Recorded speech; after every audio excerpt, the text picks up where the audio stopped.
여호수아 18장은 나머지 지파들의 땅 분배에 대해서 알려줍니다. 1절은 실로에 이스라엘 온 회중이 모여서 회막을 세웠다고 알려줍니다. 여호수아 14장에서 땅 분배를 진행한 곳은 길갈이었습니다. 그런데 여호수아 18장에서 그 땅을 분배하는 장소가 실로로 바뀌었습니다. 이스라엘이 실로에 모여서 회막을 세웠다는 사실은 특별한 의미를 가집니다. 제일 먼저 가나안 땅이 이스라엘에 의해 정복되었음을 의미합니다. 그래서 가나안 땅의 중심지에서 땅 분배를 할 수 있었던 것입니다. 실로는 에브라임 지파의 땅이었습니다. 두 번째로 가나안 땅 분배는 하나님의 약속의 성취라는 사실을 일깨우며 하나님을 예배하는 것과 연관시켰던 것입니다. 즉 이스라엘의 가나안 정복은 이스라엘의 힘만으로 이루어진 것이 아니라 하나님이 도와주셨기 때문에 할 수 있었던 것입니다. 그래서 이스라엘은 예배를 통하여 하나님께 영광을 돌리고 그 땅에서 살면서 하나님의 뜻을 살피고 하나님의 뜻에 순종해야 했습니다. 그 점을 상징적으로 보여준 것입니다. 2절을 보면 이스라엘 자손 가운데 아직도 7지파가 땅 분배를 받지 못했음을 알려줍니다. 12지파 중 7지파가 땅 분배를 받지 못했다는 말은 5지파는 이미 땅을 받았다는 뜻입니다. 요단 동편의 르우벤, 갓, 므낫세 절반, 서편의 유다와 에브라임, 므낫세 절반이 그 지파들입니다. 3절에서 여호수아는 이스라엘 자손들에게 하나님이 조상들에게 주신 땅을 점령하러 가지 않고 지체함을 꾸짖었습니다. 요단 동편에 이어서 요단 서편도 2지파 반이 땅을 차지하였지만 나머지 지파들은 땅을 정복하고 점령하지 못했던 것을 알 수 있습니다. 그래서 이제 길갈에서 실로로 장소를 옮겨 나머지 지파들이 각자 분배받은 땅을 정복하고 점령하도록 격려하고 실행에 옮기도록 하였던 것입니다. 여호수아는 각 지파에서 3사람씩 선정하게 합니다. 그들의 임무는 그 땅을 두루 다니면서 각 지파가 얻은 기업에 따라 그 땅을 그리는 것입니다. 그렇게 그린 땅을 7부분으로 나누어서 땅을 점령하지 못한 7지파에게 제비 뽑아 나누어 주겠다고 합니다.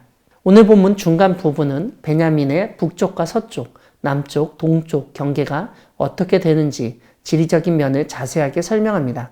11절을 보면 유다와 요셉 자손의 중간이라고 되어 있습니다.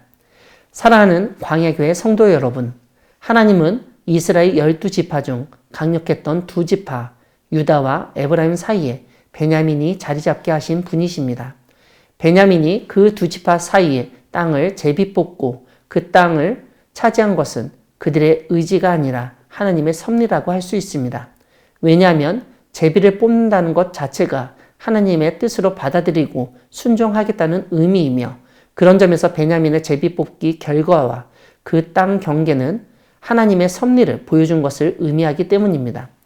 이런 점에서 베냐민의 제비 뽑기와 땅 분배, 유다와 요셉 지파 사이의 땅을 차지하게 된 것은 우연이 아니라 하나님의 특별한 계획이라는 점을 깨닫게 됩니다. 유다와 요셉, 특별히 에브라임이라는 2 강력한 지파가 마주 대하였을 때 예상치 못한 일들이 발생할 수 있었습니다. 유다와 에브라임 2지파 사이에 있는 베냐민 지파가 인간적인 기준과 세상적인 판단으로는 힘이 미약해서 별 볼 일도 없고 아무 쓸데도 없는 것 같지만 사실은 그렇지 않았던 것을 알게 됩니다. 하나님은 베냐민을 통해서 그 만약의 사태를 막는 방어벽 혹은 완충제 역할을 하게 하셨던 것입니다. 무엇보다 이스라엘의 초대왕 사울이 베냐민에서 나왔다는 것은 그만큼 베냐민의 역할이 있었음을 보여준다고 이해할 수 있습니다. 그러므로 우리는 세상적인 판단 기준으로 강력한 지파 사이에서 베냐민 지파가 뭘 할 수 있겠냐고 쉽게 판단하면 안 된다는 점을 깨닫게 됩니다. 주변에 비해서 힘이 없거나 별 쓸모없는 존재라도 하나님은 사용하시고 놀라운 일을 감당하게 하신다는 점을 잊어서는 안 되겠습니다. 고래 싸움에 새우 등 터진다는 말이 있습니다. 베냐민은 제비를 뽑아 유다와 에브라임 사이에 땅을 차지해 어려움을 겪을 수 있었습니다. 하지만 하나님은 오히려 베냐민 지파가 유다와 에브라임 2지파의 완충제와 중재 역할을 할 수 있도록 사용하셨습니다.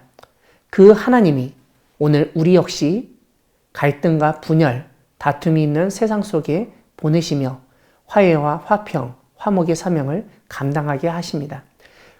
그 하나님이 베냐민처럼 우리를 갈등과 분열, 다툼이 있는 세상 사이에 두시며 화해와 화평, 화목의 사명을 감당하게 하십니다. 그 하나님의 뜻을 받아들여 갈등, 심지어 전쟁이 있는 곳에서 평화를 전하며 중재하는 역할을 잘 감당하는 우리 모두가 되기를 소망합니다. 아멘.